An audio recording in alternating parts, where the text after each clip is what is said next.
las últimas horas hemos conocido la noticia de que gradualmente los profesores y profesoras de Atacama están volviendo a las clases, a pesar de que siguen con las críticas a las autoridades que a juicio de ellos no han hecho andar esto al ritmo que se necesita. Una vuelta gradual a pocas semanas de cerrar el año es un panorama muy oscuro para esos 30.000 estudiantes que estuvieron casi 3 meses sin clases. Queremos profundizar en este asunto y además en el panorama que nos ofrece la nueva educación pública y sus servicios locales de educación con Ignacio Briones, académico de la Universidad Adolfo Ibáñez, presidente de Horizontal y exministro de Hacienda. ¿Cómo estás, Ignacio? Buenas tardes.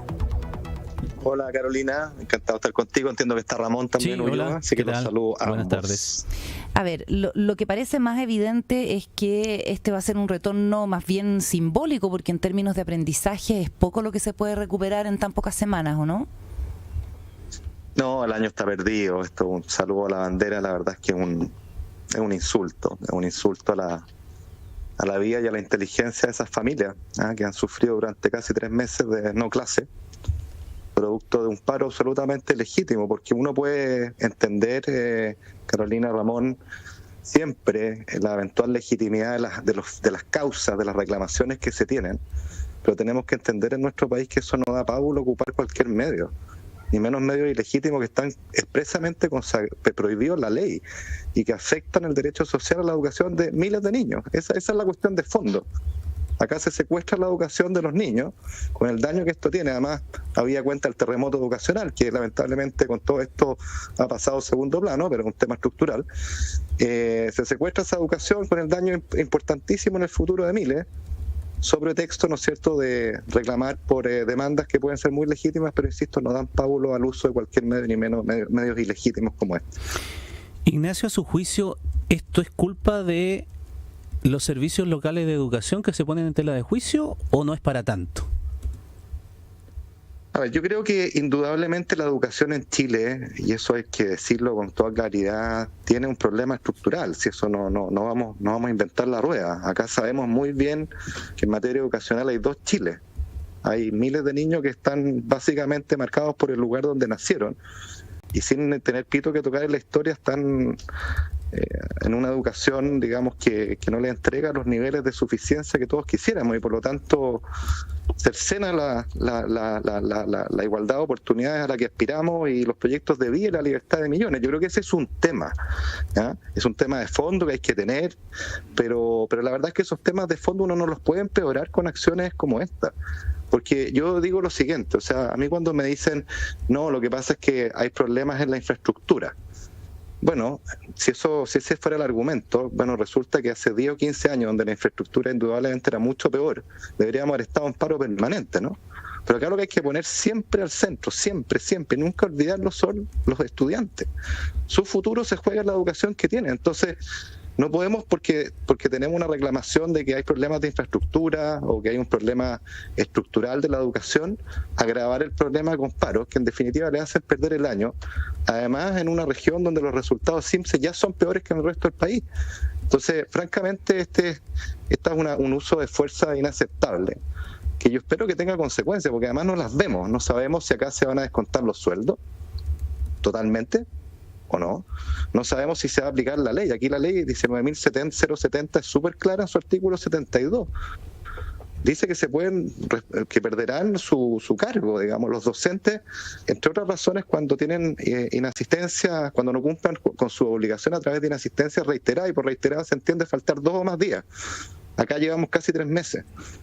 Entonces, ¿quién paga el costo de esto? Las familias y miles de niños que no tienen pito que tocar en esta historia, salvo sufrir un costo francamente inconmensurable en sus proyectos de vida y en su educación. Ese es el punto de fondo, y cuando hablamos de derecho social a la educación y tanto se llenan la boca, bueno, este es el momento de ponerlo en práctica, ¿no? Hay que ser consecuente con lo que se dice, me parece a mí. Estamos conversando con Ignacio Briones. Ahora, por antipática que pueda haberse tornado la postura de los profesores de Atacama con una paralización tan extendida, hay condiciones objetivas que hablan de condiciones que ni siquiera llegan al mínimo para poder hacer clases. Entonces, también aquí hay un problema colectivo de muchísimo tiempo, de un acuerdo político, de que la educación municipal no funcionaba, que había muchísimos municipios totalmente desfinanciados. Hay consenso para hacer este nuevo sistema, esta reforma, esta nueva ley. Lo que pasa es que la transición ha quedado más o menos, digamos, en vez de hacerse con un músculo fuerte, la transición quedó en tierra de nadie, pero eso no quiere decir necesariamente que no esté justificada la reforma y que el nuevo sistema no sea deseable, ¿o no? Es que vamos por partes. Yo insistiría primero en el punto que ya hice, que acá puede haber una demanda muy legítima de condiciones de infraestructura y otras. La pregunta es si eso da pábulo a que tú uses un medio ilegítimo que secuestra la educación de miles. A mí me parece que eso es inaceptable. Y la verdad es que en Chile hace buen tiempo ya, que hemos confundido estos dos planos. Creemos que en un montón de cosas, porque tengo una reivindicación legítima, puedo ocupar cualquier medio, tomarme un colegio, en este caso un paro que cercena la educación de miles. Creo que eso es inaceptable. Ya, pero ¿qué alternativa es democráticamente inaceptable. Está bien, yo entiendo. Segunda cuestión, sí. Respecto a los colegios, la información que hemos tenido del ministro de Educación, y yo no tengo por qué dudar de ella, es que sí, hay colegios que tienen una condición de infraestructura que no permite hacer clases, pero la gran mayoría, teniendo problemas, sí permite hacer clases. Y yo vuelvo a mi punto, si este fuera el argumento, entonces hace 10 años atrás deberíamos haber vivido en un paro permanente, ¿no? Porque sin duda las condiciones materiales eran aún peores, ¿no? Ya. Entonces ese es un punto. Respecto a los SLEP, acá cuando se hizo esta reforma se advirtieron un montón de cosas que podían pasar, ¿ya? Y esas cosas están pasando, entre otras la rigidez, entre otras la falta de incentivo a la gestión, y basta revisar las nóminas de quienes gestionan estos SLEP y cuánto ganan, porque francamente ganan sueldo de gerente general de una empresa de un tamaño considerable, 8,6 millones de pesos mensuales, para personas que no tienen ninguna experiencia en gestión, que son profesionales de la educación, que perfecto, que hagan clases, y esa es su ventaja, ¿no? Pero de gestión nada. Entonces, complementado con cuoteo político, que es uno de los males que arrastra nuestro debate educacional, del color que sea. La captura política es inaceptable siempre, pero mayor razón acá. Entonces tenemos un problema estructural. Yo creo, como dijo el exministro Figueroa, que sería muy irresponsable en base a este caso retrotraer todo, pero sin duda que implica y amerita una revisión profunda, porque lo que pasa en Atacama puede estar pasando en otros lugares. Además hemos conocido irregularidades, ¿no? Entonces creo que acá desde una auditoría forense a todas las SLEP, para ver si ocurren problemas similares a esto, porque una cosa que es súper importante decir acá no es necesariamente un problema de falta de plata o de recursos. Yo les quiero decir que los SLEP en Chile tienen un promedio de gasto mensual por alumno del orden de 270.000 pesos. 270.000 pesos mensuales por alumno. Eso son los SLEP, ¿ya? Y ese monto es significativamente mayor, por ejemplo, que lo que reciben los colegios particulares subvencionados por financiamiento público, que son 170.000 pesos. O sea, la pregunta es, 270.000 pesos por alumno, ¿es alto, es bajo, es poco? Probablemente si nos comparamos con la OCDE sigue siendo poco, pero yo me pregunto, con 270.000 pesos ¿no podemos asegurar una educación digna? Ya a mí me parece que es perfectamente posible. Entonces acá hay un problema de gestión grande, hay un problema de sobrepoblación de funcionarios y hay un problema de sueldo, me parece, ¿no? Y de capacidad de asociar esos sueldos. Entonces creo que esos son los temas que uno debería revisar más que echar todo esto para atrás. Acá hay que asegurar que esto funcione y que funcione bien. Ya, es que eso es interesante, definiciones como esa, porque ante la oportunidad de esta situación claramente que no es la adecuada y que te provoca todos estos perjuicios ya descritos, se empieza a haber una batalla ideológica respecto de, no, entonces viste que lo que se hizo está mal hecho, todo malo, y entonces esto tiene que volverse atrás absolutamente. Usted es de los que dice, mejoremos lo ya hecho, no aprovechar esta oportunidad como para retrotraer todo al estado inicial. Sí, es que ¿sabes lo que pasa? Que a mí esta cuestión me indigna harto, porque creo que si hay un ámbito donde tenemos que sacarlo de la trinchera de la discusión política, ya sea de izquierda o de derecha, es esta. Porque este es un tema que estaba tironeado políticamente hace mucho rato, y vuelvo a insistir, acá lo que debería convocarnos es poner al centro a los niños, a los estudiantes. todo lo que hacemos gira en torno a eso, y los profesores, y los directores ejecutivos de los SLEP, todo tiene que girar en torno a eso y asegurar su educación, y una educación de la mejor calidad posible. Usted lo politiza este debate, y la verdad es que no llega a ninguna parte, porque seguimos tironeados en los debates, en el Congreso, sin que avancemos. Acá el objetivo es ser, bueno, tenemos esto, ¿cómo lo mejoramos? ¿Cómo descuoteamos políticamente esta cuestión? ¿Cómo aseguramos la buena gestión? Porque vuelvo a insistir, o sea, acá se habla mucho de que faltan recursos. Yo le acabo de dar los números de cuánta plata se gasta por alumno. Si 270.000 pesos no es poca plata mensual. O sea, hay colegios particulares subvencionados que con eso hacen cuestiones increíbles, ¿ya? Entonces, vuelvo a insistir, siempre le vamos a echar la culpa a los recursos, y yo digo, bueno, ¿y qué estamos haciendo en gestión? ¿Qué estamos haciendo en cuoteo político? ¿Qué estamos haciendo en asegurar que quienes gestionen esto sean las personas más idóneas? ¿Y cómo aseguramos tener a los mejores profesores? Y por supuesto, no podemos aceptar que los profesores cercenen y conculquen el derecho social a la educación si eso está prohibido por ley. ¿Cuándo vamos a aplicar la ley? Esa es la pregunta de fondo.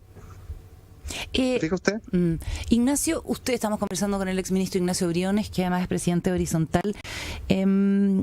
Usted confirmó, al igual que su partido de Evópoli, que van a votar a favor de la propuesta constitucional.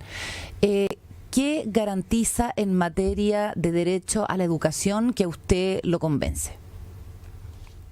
Yo como lo he dicho, como cualquier ciudadano, uno pondera las cosas positivas que ve en el texto con las cosas que no le gustan o que estima negativa, y en esa ponderación uno saca una evaluación. Ahí en mi evaluación, mi decisión es votar a favor del texto constitucional, esencialmente e indirectamente por una cosa que estábamos hablando, porque parte del problema que tenemos en nuestra incapacidad de hacer reformas de largo plazo que le cambien la cara a nuestro país, que le cambien la vida a los chilenos para bien, tiene que ver con la incapacidad del mundo político de lograr acuerdos. Y eso ocurre porque tenemos un sistema político tironeado, fragmentado en la pelea y el combo todo el día, y no nos ponemos de acuerdo sobre este tipo de cuestiones. O sea, ¿qué cuestión más importante para el futuro de Chile y para la libertad de millones de niños que tienen una educación pública de calidad?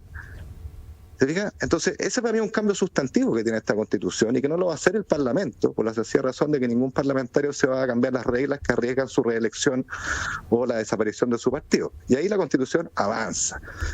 Le pongo un segundo tema que hemos hablado acá, indirectamente relacionado, pero de la mayor importancia. El proyecto constitucional tiene una propuesta de modernización del Estado que ataca o se centra en el corazón del problema de la modernización del Estado, que es el empleo público. Hoy día tenemos una camisa de fuerza que se llama Estatuto Administrativo, que paradojalmente viene de los últimos días de la dictadura, que impide que usted pueda gestionar recursos humanos en el Estado de equipo, y si usted no puede gestionar recursos humanos, no puede gestionar nada. Y la paradoja está en que esto es defendido a brazo partido por la NET. Y además hace otra cosa, que avanza en eliminar el cuoteo político. Nosotros presentamos una iniciativa popular de norma en Horizontal junto con Bigote y Idea País, que fue la cuarta más votada, que hacía este punto: un Estado sin pitutos. Y lo que hemos visto en este caso dramáticamente es cómo esto está cuoteado. Eso es inaceptable, particularmente en este tema. Y respecto al capítulo de educación propiamente tal, yo tengo mis reparos, le voy a ser súper honesto, porque acá creo que la honestidad implica no encontrar todo bueno porque sí. Yo en el capítulo de educación tengo mis reservas. Me parece bien, digamos, que se consideren los elementos clásicos, la obligatoriedad de la educación, el asegurar su financiamiento, en fin, todas las cosas tradicionales.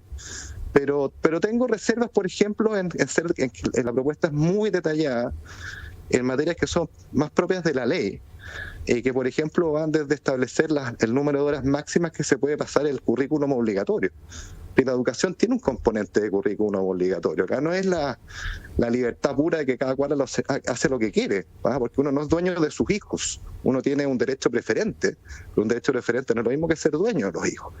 ¿Se fija? Entonces yo tengo reparos ahí, tengo reparos en esta idea de que los padres pueden educar libremente, ¿no es cierto?, a sus hijos en sus casas si quieren. Me parece que eso no comulga con la idea de una educación pública y liberal. Pero yendo derecho a su pregunta, en el agregado, sumando las cosas que me parece que son estructuralmente positivas, como las dos primeras que le mencioné, el sistema político, Estado sin pituto, y las cosas que me gustan menos, bueno, mi opción es aprobar este texto, amén de de poder cerrar un proceso que creo que tiene bastante agotado a los chilenos hasta el... Ignacio, una última pregunta, aprovechando que usted fue ministro de Hacienda, ¿cómo asiste a... Sí, lo estoy perdiendo. Sí. ¿Me escucha? Empezamos a perder la comunicación. A ver, parece que se nos perdió un poco la comunicación. ¿Ahí? ¿Me escucha? Ahí. ¿Ignacio? Espérese, sí, lo escucho yo. Voy a poner la internet porque no estaba conectado a la internet. A lo mejor por eso es que todo esto falla. Pero lo escuchamos estable. No, se ha escuchado siempre, así que no se ha perdido nada de lo que usted ha estado señalando. Lo que le quería preguntar... Sí, lo que le quería preguntar, aprovechando un par de minutos que nos quedan, es asistiendo a temas de actualidad, y ya que usted fue ministro de Hacienda, ¿cómo asiste al tema del escándalo que se ha producido en el caso Audios? Y especialmente en lo que dice relación con los organismos que tienen que dar precisamente la certeza de fiscalizar el Servicio de Impuesto Interno, la Comisión para el Mercado Financiero. ¿Qué reflexión le merece lo que está sucediendo con este escándalo que se ha desatado? Bueno, varias cosas, como ya he dicho públicamente, digamos. Uno es que esto es muy grave porque son instituciones muy valiosas, y hay que decir que Chile tiene instituciones muy valiosas, muy serias, y estas se cuentan dentro de ellas. Y por lo tanto yo no soy de los que tira a partir todo y dice que aquí está todo malo, que hay que cuidar nuestras instituciones, pero cuando ocurren estos casos se daña la fe pública y la gente duda, y la gente rápidamente, con justo razón, tiende a pensar que todo está corrupto, ¿ya? Y por lo tanto este es un cáncer que hay que atajarlo con mucha fuerza, y por eso a mí me parece que en este caso lo primero es que los delincuentes de lado y lado del sector privado, las grabaciones que hemos escuchado, y los corruptos del Estado tienen que irse presos de una vez por todas. Ojalá las investigaciones concurran a aquello y sean lo más expeditas posible para probar aquello. Hoy día hemos conocido que Impuestos Internos desvinculó al director de grandes contribuyentes, y tiene suspendido a otros funcionarios. Por lo tanto, esto supone que esto va escalando, y me alegra que el servicio haya respondido rápidamente, ¿no? Pero acá habrá que ver las responsabilidades penales de lado a lado, insisto, y ojalá hay una señal clarísima de que estos delincuentes privados y del sector público tienen que irse presos.